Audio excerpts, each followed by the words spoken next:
Take one, this is a quick demo of the Decent audio player. We have now dropped a demo application, which is fully open source, that shows how you can start using the Decent audio player in your own application. We've got two play buttons. One you can drop into any of your components to just add play functionality. And then if you also want this full kind of bottom view, you can. You've got playing, the ability to click and add links for the image, the title of the song, the title of the project. You've got an ability to have a playlist so you can go forward and backward between your songs, and you can queue up a playlist. It's also already published as an NPM package, so you can download this now, npmi, Decent Audio Player, and the code is 100% open source under Decent's repositories.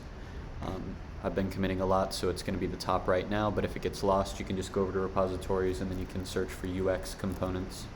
If you have any questions, let me know. Otherwise, this is Sweets, signing off.